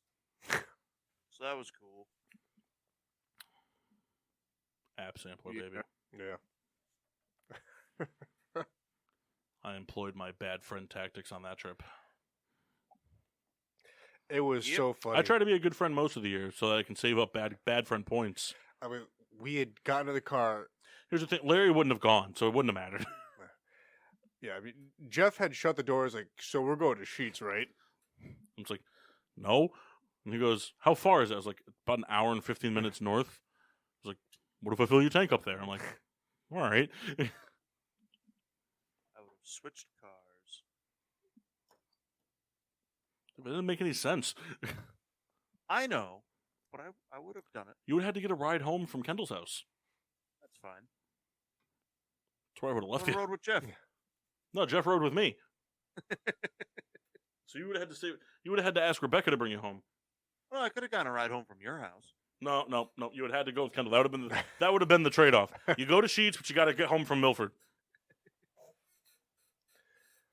And I was sad to see them go, but I just had a few short minutes to find some LP. You know. What? Well, I mean, you guys ran into LP at the casino. Oh, that was stupid. Man, that was the most Kyle intro to something I've ever heard in my life. Yeah, I know. It was a reach. That was bad. It was bad. It was bad. Hey, actually, Kyle, I don't think I told you this yet, but guess what Sheets has now? I don't want to hear it. They have their own line of dip. Do they? Yeah, they have their own line of pooches and long cut. Did you get it? I did. It's probably Yeah. just Grizzly. Throw a sticker on there. Perfect. They also have They also have their own CBD line called Canadibs or Canadips. Very funny. They look like dip pouches, but they're cannabis or CBD. Massey, you're awfully quiet. Say something. Something. Bring up a topic. Let's talk about it. Hey, so do you guys think that if a NFL player goes undrafted, they should be able to return to college for another year? No, How come? because you declared for the draft. Declaring for the draft waives your eligible rights to come back as a college athlete. Mm. So then it just defeats the whole purpose. Then everybody would declare for the draft every year. Right. I mean, it doesn't affect. Like, it's the only sport though that it affects anything. Well, I'm sorry, it's not the only sport. What do you mean? But like, in baseball, you can be drafted and still play college. That's because baseball you don't declare for the draft. Like they do That's that. what I mean. So like, But they why do it in the you have NBA. to They do it in declare? the NBA. If you declare for the draft, and if you play 1 year in the college basketball and declare for the draft, and you don't get drafted, you can't go back to college and play basketball again. No, I understand that, but I'm asking like, why? Why do you have to declare? I don't know. It's just the rule, man. It's the way they do it. But imagine you get like a letter in the mail, like, "Hey, you might win the lottery," and then you go into work the next day and crap on your boss's desk, and then like, "Screw you guys, I'm going to win the lottery," and then you don't win, and then it's like, "Well, I did X, Y, and Z." I feel like you can't be rewarded for. I mean, if we want to do a show one time and dive into the depths of what declaring for the draft like means and all that stuff into it, I'm all for that. But as far as it goes, like the way the rule is, it's like you can't have your fucking cake and eat it too. That was my topic. Well, because I mean, the other thing too is that you think about it. When does college football season end? Like January. If you like play in the bowl game, January. All right, so figure early January to end of April. Most of college football's scouting for next year is already done. So you declare for the draft, don't get drafted, and then go, I'm going to come back, and then now you have to. You're going to hold like proposals, like your quarterback. You're a junior, and you go, I'm a quarterback for Alabama. I'm going to declare for the draft or whatever, and like for some reason, let's just say you don't get drafted. Like, so now Alabama has to be like, all right, we're going to sit on our hands and see if he gets drafted or not, or try to go get a top prospect quarterback. And then they end up, like, being, you know what I mean? Like, I think that's a big part of it, too. It's like, the business keeps moving, regardless Right. of what's happening. And if you're good enough, success is arbitrary in sports. So let's say you don't get drafted. There are other opportunities. We've seen it. There's a million different football leagues now. Maybe you go and you sign on one of those. You get noticed. Look at 3 years ago. 3 years ago, the starting wide receiver duo for Minnesota Vikings was a fifth-round pick and an undrafted guy. Yeah. And both of them were pretty good. Yeah. So you never know. I mean, if you don't get drafted, it's not a death sentence for your career. It's just, No. I mean, we see where, college baseball teams make it work. A guy gets drafted, he could leave right then. I don't see why make a Draft like would have to be a lot player. if you're allowed to pick players that aren't coming out for another couple of years. Say that again. The draft would have to be a lot longer if you're going to be able to pick players that aren't coming out. I'd say that's the other thing too with baseball. Is like the other thing too with football is there's not one person. Nobody that was drafted from football isn't expected to have some sort of immediate impact for their team. Even if you're a 7th round pick, even if your job is to be you're the backup cornerback, like that's still an immediate impact. Like I'm the guy in case someone goes down. I'm the guy. Baseball, nobody that's drafted is expected to make an immediate impact for their team. Same thing with college or with the hockey draft. Very few people that are drafted out of the NHL draft are expected to come in and immediately be, fucking 25 goal scorers or accumulate 60 assists in a season. That's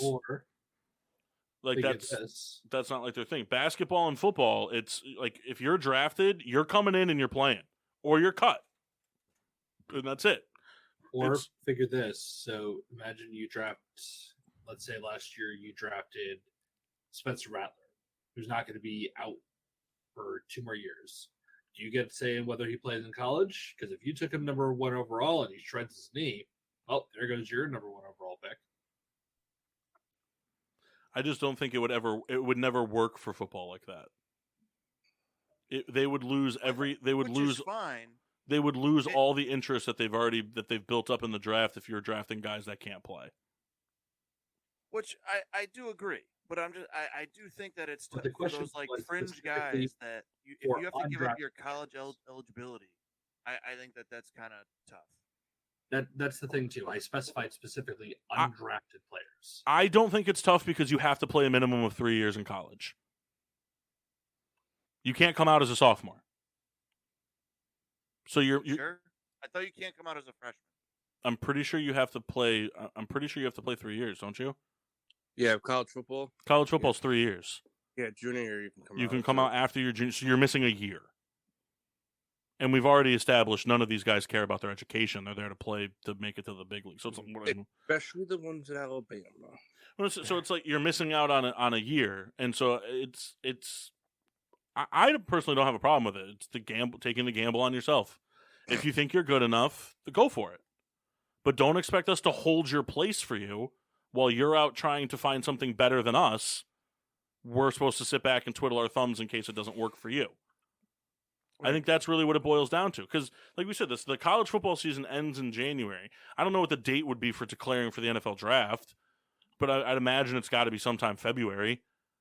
It's got to be shortly thereafter because teams are doing all their homework. You got to do free agency and stuff. So, like I said, you're a college football program, especially a lucrative college football program. Anybody in the SEC or something like that, and you got to sit here and be like, all right, well, we can't go make any offer sheets, or should we make an offer sheet to this prospect corner because we're not sure if these two guys are going to come back or not. Because if they're not drafted, that's what I think. It might even be earlier than that. The other thing too is if you're not drafted, there's a reason. Right. One thing I don't know for sure. I don't know if they do declare before the season's over, Kyle. I think you're actually right. I think they declare before the season's over. I think it's before even bowl games. That's what I'm saying. Like I think it's in early December. I don't think there's a roster limit to a college sports program. To my knowledge, I don't. Especially for football, I don't know. So imagine you're a freshman, and these players are going off. They declare for the draft, and then hey, I'm projected next season. I'm going to be a starter. I'll be a starting sophomore, wide receiver, blah blah blah. These guys end up don't get drafted. They come back. They knock me back out of the starting. I mean, that's not fair. I could be just as good, but because of the quote seniority and performance, college football, Division I college football teams can't have more than 105 players on their roster. 105. So there is a limit, but it's significant. The 105. I mean, look at red shirt players and all that. Well, that's the thing is transfers and stuff like that and all that crap. Yeah. It's it's different. It's not like the NFL where it's hey, I'm moving from Florida to Houston. It's like, okay, well, you can't play for a year. I don't know. I don't have a problem with it because it's you're putting your chips in it, and like I said, it's not like your chances are. This would be my assumption on it. If you declare yourself as a junior for the draft and you go undrafted, Now there would be circumstances, there would be situations, but the majority of these players, how much are they going to do in that one extra year that's going to make them turn a lot of heads in the NFL? Again, it would happen, of course it would, because anything can happen. But the majority of them would end up going undrafted again. Yeah. I guess I'm also looking at it on the side of like not even for them to have another year to try and make it to the NFL. It's just let them go back to like finish out their scholarship. Yeah, As long as they still play. Yeah, still play college football. That's fine. I'm not saying like to give them. I mean, of course, it would turn into another shot, I guess, to get drafted. Or I mean, that could even be the thing where you declare and like you can't declare again. I don't know. Well, then no. I mean, yeah, but then nobody would come back for their senior. I mean, yeah, I know. Think about it. You declare for your junior year, you don't get drafted. Okay, you can come back and play for Alabama, but you can't get drafted. Like, all right, well, I'll just try to take my chances now instead of risking getting hurt playing college football. And like those people that get undrafted, they can sign wherever they want. So like, see if you're a receiver, and you know a team doesn't have a good receiving. Well, it's like the Clemson guy, the guy from Clemson, the one that everyone was shocked didn't get drafted. Yeah, and so he didn't get drafted, and he goes, "I'll go to the Chiefs." He had a medical reason why he didn't get drafted. But it doesn't matter. He didn't get drafted, and then he ended up going to the Chiefs. He could have gone to 28 teams that have no shot at winning the Super Bowl next year. And instead, he landed on the Chiefs. Like he's good enough to make the Eagles roster. He's good enough to start for the Eagles at some point. Sure. We're talking about a receiver from Clemson, Justin Ross. He has a medical degenerative disorder in his spine where if he gets hit wrong, he may get paralyzed and/or he may die. I mean, I guess I get that, but at the same time, Ryan Shazier didn't have that, and it happened. Like, I'm not saying it to be a dick, but it's just like, you're fucking playing football. That can happen to anybody at any given time. Like, that, to me, that's a dumb reason. If you're going to pass on a player, that's a dumb reason to do it. Because that can happen literally to anybody. Well, if the percentage is, hey, this is a high contact area, and he's definitely going to get hit here. But he's played all this time. But he's played his whole life, and it hasn't happened. So like you're gonna be like that the percentages have dramatically gone down at that point, because yeah, it's like, oh, if he gets hit here, he could get paralyzed, he could be whatever, but at the same time, he's played football since he was probably 6 and it hasn't happened. So you're looking at almost 15 to 16 years of it not happening. The percentages drastically go down from there. What? I guess. Well, no, it's statistics. It's not a guess. It's real math. Right? You should have fucking paid attention to math class. But to me, that if you're not drafting him in like the 6th or 7th round because of that reason, that's a dumb reason not to draft him, in my opinion. That would be a dumb reason. I think what a lot of teams did is, I think a lot of teams, when it came to him, when he got to the 6th and 7th round, I think a lot of teams were just like, he'll probably just be there. I'm going to go for something else that might not be there. And then I'll take my chances on him in undrafted free agency. Because, I mean, most of the guys who draft in the 6th, 7th round probably aren't going to make the team anyway. Essentially what they are is priority free agents. Yeah. Or priority undrafted player. What? Most of those 6th or 7th round guys are just special team players. Yeah. If they make the team. Yeah. The only time someone that's drafted in like the 6th or 7th round that's like more or less guaranteed to make the team is if it's a punter or kicker. Yeah. Because if fucking Tom Brady. Or a long snapper. Well, that would be special teams. True. I'm an idiot. It's always nice when you do it. Makes me feel better. But he could play center. He could play center one day. Imagine having that job in life. What do you do? The center? Snap the football along for my franchise. And Patrick Scales did it for like 12 years for the Bears. That was literally his only job. He was a backup guard. He was just a long snapper for Robbie Gould.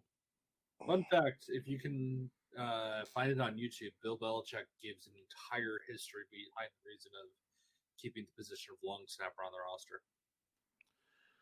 I mean, it's one of those things. It's the same. It's the same type of deal, though. You see it like that's something that's always surprised me is why hasn't the NFL adapted, gone back to the way it used to be?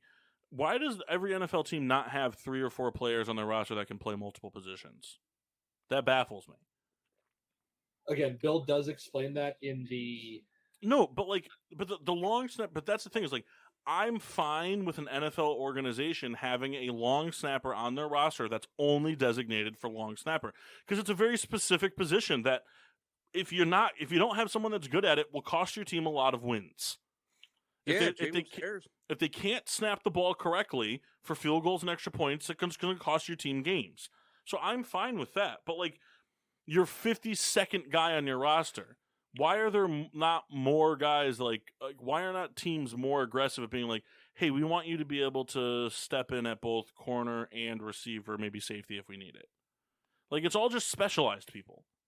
Yeah. That's all it is. It's all specialized people. The only fluctuations you see is you see offensive line and defensive line interchangeability, and then occasionally you'll see a cornerback safety interchangeability. But that's even very rare. But if you're the 53rd guy on a team and you're on there because you're fast for your size and you're a good tackler, but you can't put all the pieces together, so you're on there to be a special teamser, but in your defensive guy, why can't you? Why would the NFL? Why would your organization not train you in being hey, this is what we do in these situations for edge rushing, outside linebacker, inside linebacker, and then you can plug them literally everywhere. Yeah. I don't know why more teams obviously that's not something I know the cop out answer is always, oh, it's easier said than done. I'm not looking for somebody that's going to be, your fucking local high school star athlete that was all state and quarterback, linebacker, corner, and receiver. I'm talking but just an everyday fill in the gaps guy. Not even a Cordero Patterson. Even lesser quality than that. But just that guy should be able but that can fit multiple holes. I don't know why more teams don't have 2 guys on their roster that can be plugged into any position to play. Right. Yeah, to just be adequate. Right. I get it. You can't have a guy I know there's rules against it where you're not you can't you can have a guy but you can't. It's weird. So I remember reading about it. You can have J.J. Watt would come in and play tight end snaps, or Vrabel would do that, and like that. But you can't have a corner line up as a receiver. But in certain circumstances, you can. It doesn't make any sense. Yeah, it doesn't you're a football player, Also baffles me why more people in the history of the sport haven't learned how to just be good punters and kickers. I mean, I get it if you go down. The other one is kind of the fail-safe for the other one. If your kicker goes down, your punter can be your emergency kicker and whatever. But, right, it's always a big panic. Given the opportunity, if you could just have one guy who's pretty good at both, you would just do that. Right. I always love when that happens. The punter gets to the kicker. It's oh, man, what are we going to do? You hear the commentators well. My favorite thing of all time is when you have the punter / kickoff guy, and then you just have a field goal kicker. And I'm pretty sure that's what Vinatieri was at the end of his career. He just kicked extra points and field goals because McAfee did all the kickoffs. Yeah. It was just very funny to me. It's what are we even doing here? What's the point? Yeah, it's myself that a lot. Well, it's got dark. It got real dark real fast. I don't know. It's just it just seems football's the only football has by far the largest roster of any sport at all. I mean, I don't think there's any sport that has a bigger roster in the world than football. For your players to be, I can only do this. Yeah, to have all 53 of your guys be I'm good at one thing. One thing or one position. I'm good at one position. In the NBA, the majority of your starters are really good at one thing. You have a shooter, you have a rebounder, whatever. But then you have the guy the 6, 7, 8 guy, those guys this guy's really good at spacing the floor, playing perimeter defense. He's not great at any of it. That's why he's coming off the bench, but he's good at all of it. Same thing with you see it in hockey. This guy comes in and he's got real great breakaway speed. He's very good at agitating defenders when they're on the offensive third of the ice, and he's a good, he plays pretty good got good stick handling on the defensive side of it. He's not great at any of those things. That's why he's a third liner forward, but he's decent enough at all of them. But football is just like, I make tackles. Right. I'm the fifth guy in line to make tackles, and I will only make tackles. And the reasoning, it shouldn't be this way. And so I get the roster is smaller, and if you play basketball, there's only 5 positions. So oh, hey, this person's out, so I can play this position. But if you're an offensive lineman, you should be able to be adaptable at any of those spots. If you're a tackle, you should be able to play guard, vice versa, blah blah. Defensive line, same deal. I don't expect the safety to be like, hey, we need you to go on the defensive line and ball out. I don't expect that. But there's a basic understanding. If push comes to shove, right. Come on. No, right.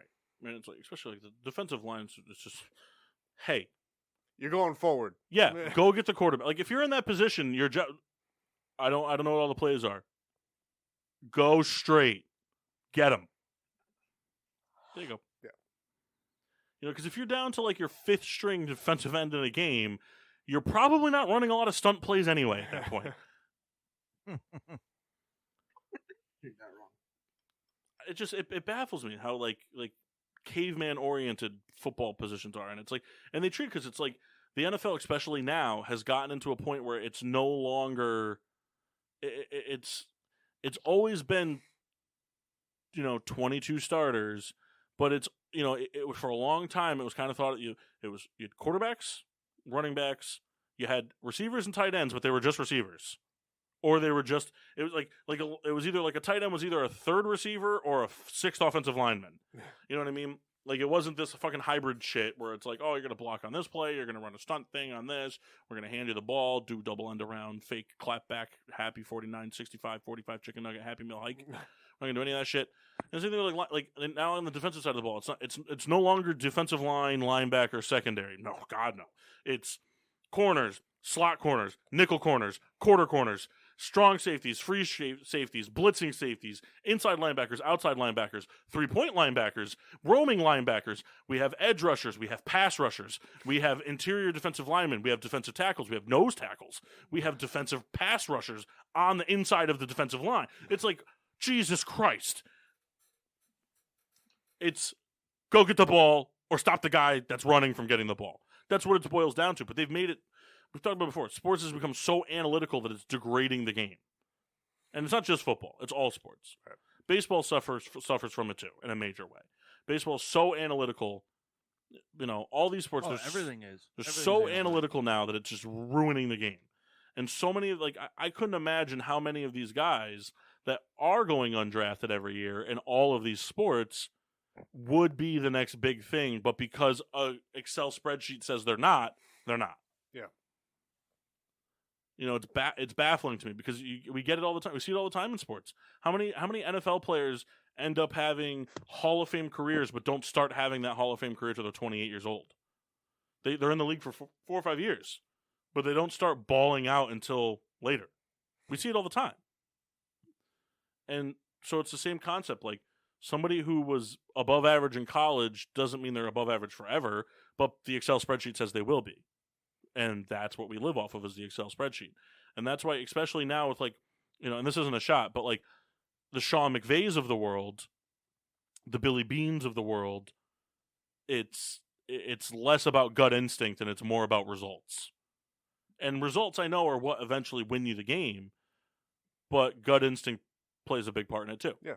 You saw it that Oakland Athletics team. The guy that they had playing for, I don't remember what his name is. I just remember that what Star-Lord there played him in the movie. The guy had never played first base before in his baseball career. Yep. But he had a gut instinct, seeing what he does with his glove, this and that. We can make him that with hard work and the gut instinct of that he could be decent at it, and it works. Yeah. And you don't see a lot of coaches don't go off that gut instinct anymore. A lot of, especially every year, we see the next new wave of coaches come in across all 4 sports, where it's younger guys, especially and it's the thing too is it's funny where it's there's always been the question successful players usually don't make good head coaches, unsuccessful ones do. Sean McVay was a whatever athlete, but he makes a good head coach. Whereas Mike Singletary was an all-time great linebacker, terrible head coach.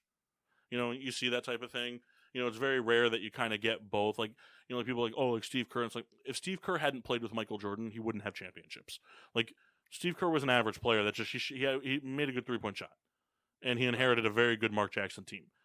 He's a good head coach, but it's not like, you know, he's not Greg Popovich. You know, and it's just, I don't know, it's weird. Like, the NFL is just very odd the way that things work. You know, it's like, how often do you see an NFL head coach come in that hasn't played football at some point? Not very often. Nothing really Not comes very- to mind. Basketball, you see it all the time. And some of the, I mean, like, I'm curious to see. I'm going to look it up now because I've never looked it up. I wonder if Greg Popovich ever played basketball. I mean, I know he played basketball. Actually, he did. Phil Jackson. Reading something like that. Well, Phil Jackson was a collegiate all-star. Bill Jackson also won a couple championships. Pat Riley played a little bit, but he was trash in the NBA. It's tough though. I mean, there is a way to do it, and I think there's been times we've seen it where, you know, the trusting the gut of, you know, being a coach and knowing certain situations and having to play this guy, and using the analytical stuff from the eggheads comes into play. But it can't be one or the other, and you know, the modern era of sports is kind of number driven in a certain way. But it can't be the only way, and we've seen it. We've seen it, and I don't know if there'll be a time, and maybe it's already happened, but no one's ever come out and said, "Oh, we won the Super Bowl or we won, you know, the NBA championship because we did X, Y, and Z." And you hear that, "Oh, well, we knew the numbers worked in favor of this guy, and we trusted our guy." It doesn't come out because it's not cut and dry. Right. Well, as I said, it's just there's not a lot of gut instinct left anymore. Now it's all just what the numbers say. You should run this play in this situation because this is what the numbers say. And it's just, to me, it's just funny because it's like we had, you know, before, like, when would you say, like, the analytic era started? About 4 years ago? Like the heavy analytic, like the 2018 early, like at the earliest, right? I could agree with that. I mean, it's been trending that way for a while, but like it's become heavily. So like, let's just say like 2017. We'll go 5 years ago. Yeah, 2017. So that was what? What Super Bowl did we just have? Super Bowl number what? 54. 54.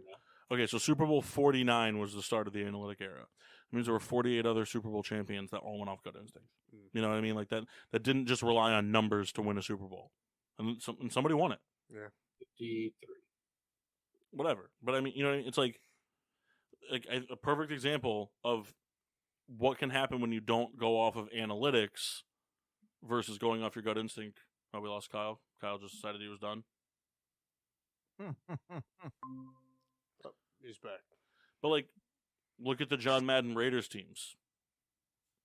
You go off analytics; those teams are terrible. Yeah, it's going to be very interesting. Like, because we're in an, like, it seems like where we are in sports now. We always talk about how sports always change, you know, but we're in a spot now where every sport is in a position that it's never been in before. You know, like where running backs are just wasted trash. I mean, the best running back in NFL. I mean, what, Jonathan Taylor? Is that who you know make the argument for? Last year, yeah. Jonathan Taylor will not be the best running back in the NFL in 2 years. Versus you go back 10 years ago, like the same 5 guys were in consideration for a decade straight because they were featured parts of the offense. Running backs are no longer featured parts of the offense. Even if they can catch the ball, they're still not featured parts of the offense. And they interchange them so much. They don't rely on one guy. Now it's just passing. It's quarterbacks. It's not even receivers anymore. Because you look at, like, every year we go into it, and it's like you have that handful of sure thing receivers, but like I wouldn't even consider, like, I know we talk about there's suspension and stuff, but like I don't consider DeAndre Hopkins like a top 5 sure thing receiver. He's a top 5 talent receiver, but I don't think he's a top 5 sure thing receiver. Stephon Diggs, I don't think is that anymore. You know what I mean? Like, because everybody that we pass so much. So like football's at this point now where it's just passing. Baseball's it's just swings and misses and home runs. Strikeouts and home runs are the only stats that matter in baseball anymore. And all this stuff, and it's like we're in like all this uncharted territory. It's curious. Like, do you think it will ever change? Like, do you think we're going to mold back to a time at some point where the running game is the prevalent thing in NFL offenses again? I think that you'll see that, but I don't know that you'll see the idea of a running back that lasts 10 years again. I don't think that that's ever coming back, but I do think it trends back towards the running game. Because it shows every year that your running game is more important than your passing game. If the Chiefs had a strong running game, they would have still stood a chance against the Bucs in that Super Bowl. But they didn't have a running game. So Patrick Mahomes was laid out every chance the Bucs got. Like, the running game is still important, and coaches forget about that. But I mean, there's no evidence to argue that we're ever gonna step away from high heat fastballs and home runs. You're seeing less and less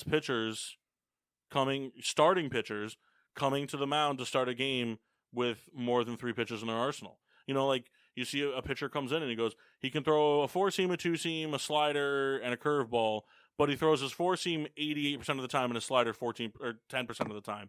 So the 2 pitches are just there. He just has them to have them. He sprinkles one in. That's not his arsenal. I mean, any starting pitcher can throw a curveball. Whether it's effective or not is different, but they can throw a curveball. You don't get to the major leagues as a pitcher not knowing how to throw a curveball. Again, I'm sure there's some anomalies out there, but right, you know what I mean. But in the grand scheme of things, right, you learn how to throw a curveball at some point, and so it's just like it's weird. Like the NFL is the same type of way. I don't know if the NFL will ever go back to being a run-heavy offense ever again. I don't know if it will because it's not sexy. There is evidence to support that it will, but that's also a fair point. But what evidence? There's a documentary, I think it's an ESPN one, that talks about through the ages how NFL has transitioned, swinging back and forth. Granted, we've never had this heavy of a swing towards passing offense, but the idea is that everybody's going to go much lighter and more agile on your big hitters, and that'll free up to make bruising running backs work. The argument against that is pretty much everybody has learned how to hit hard now. So, well, my counter argument against that is that that's not going to happen because you don't have a fire in the fight on any level of a football program if you don't know how to effectively catch the ball as a running back. There's no football program on earth right now where if you are a running back who can't catch the ball, you're considered valuable. I'd agree with that. We just had our first draft where there weren't any any running backs taken ever in the history of draft. Because it's the most replaceable position in football. So are receivers, though. Right, it's almost shocking. Running backs, but yes. They are just as replaceable as running backs. They 1,000% are just as replaceable as running backs because... So, let me correct myself then. Running backs have a much shorter shelf life than a wide receiver does. Maybe. I agree with Mark. Maybe. Like that. Because when you're a running back, you're quote unquote not sharing the load as much.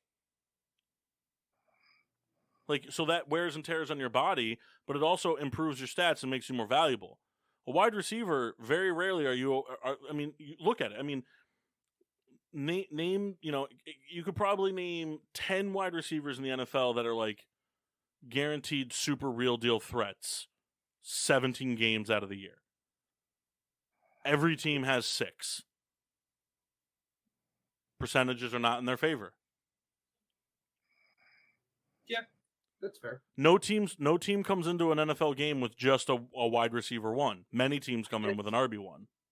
I guess I should have clarified more. I more meant like your number 1 is more replaceable as a running back than it is as a number 1 wide receiver. And the reason why I say a number 1 is more replaceable is there are plenty of teams that would love to keep a number 1 receiver for 10 years. I don't think we've seen any running back sign a second deal in the last 10 years that has actually stayed with that team. Yeah, but then again, on the flip side of it, the argument will always be made, how good is the wide receiver? That's fair. Absolutely a good question. I don't give a shit if Tom Brady or fucking Christian Ponder's handing the football off to me, whatever I do after they give it to me is entirely on me. I mean, my blocking helps, yes, but it's me. But a quarterback It's you and your offensive line. It's my offensive line, but missing the tackles and all that stuff, that's all me. Yeah. The wide receiver, it's just as much the quarterback as it is the receiver.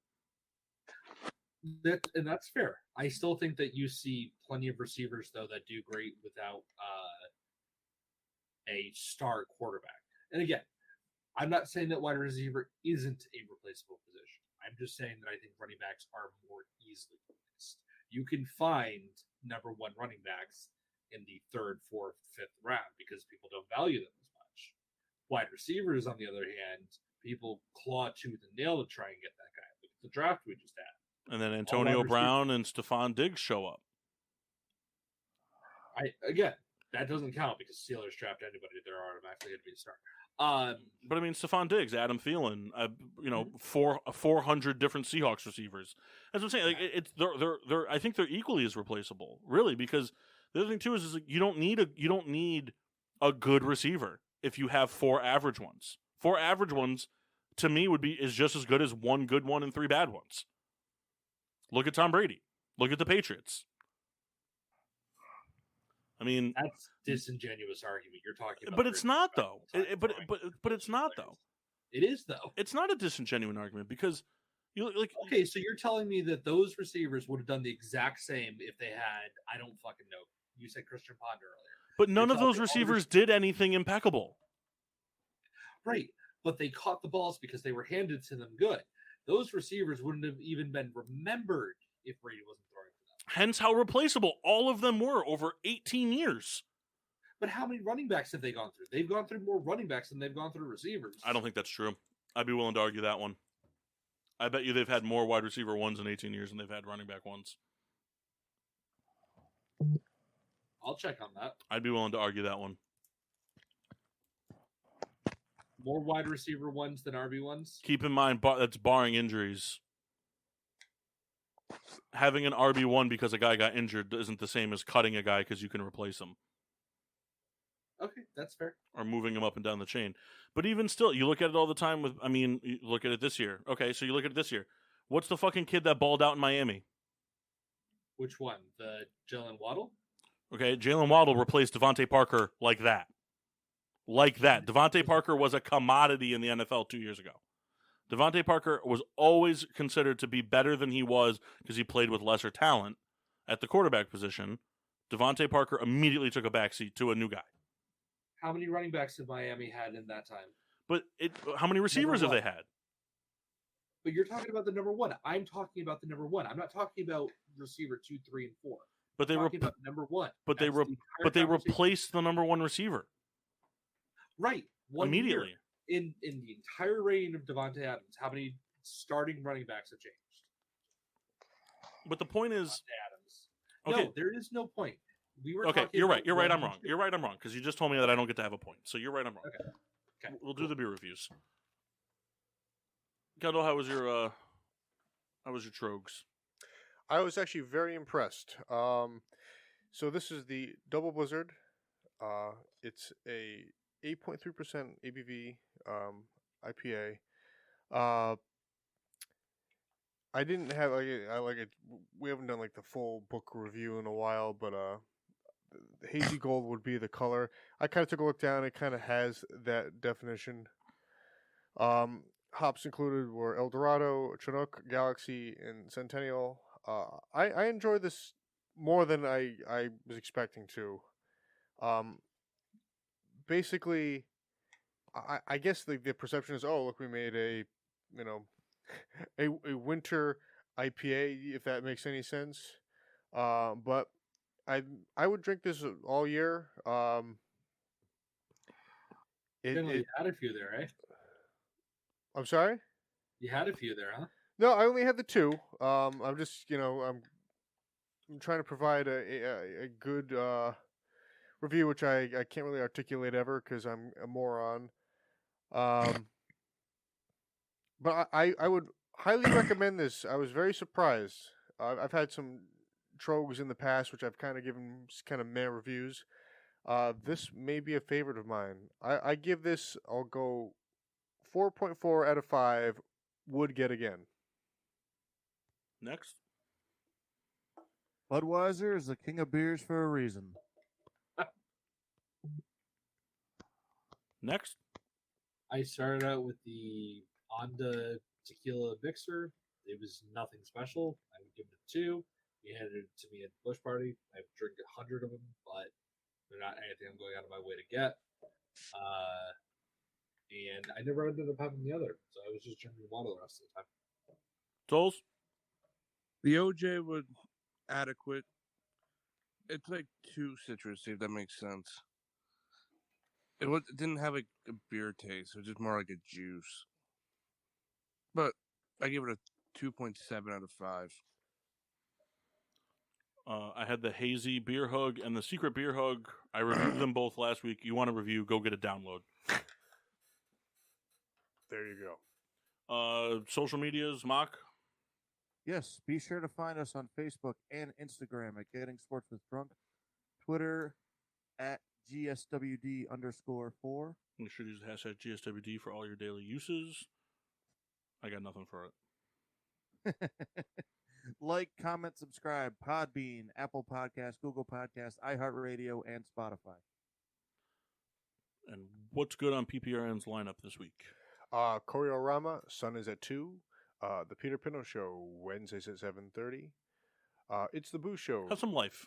Have some life in it. You're so monotone. It's the Boo Show, Thursdays at 7. Getting Sports with Drunk, that's our show. That's our show. I'm doing it now. Mondays. Every other Saturday is Mixtape Saturday. We're just coming off of a big lineup. They just added another DJ to the fold, so stay tuned for the lineup. Anytime there's not a show on, there's live music. So there's never a shortage of entertainment, so stay tuned. Plenty of good stuff. Tune in. I don't know what's happening next week. We're kind of on a TBD week by week at this point. So something will happen, and you'll listen to it. Right. Until then, I'm your hostess, Cupcake the Riddler. I'm Mock. Sheen washable. Sometimes. I'm the Houdini Souls. A Mass Effect. And the Rat of a Red Baron. You don't like it.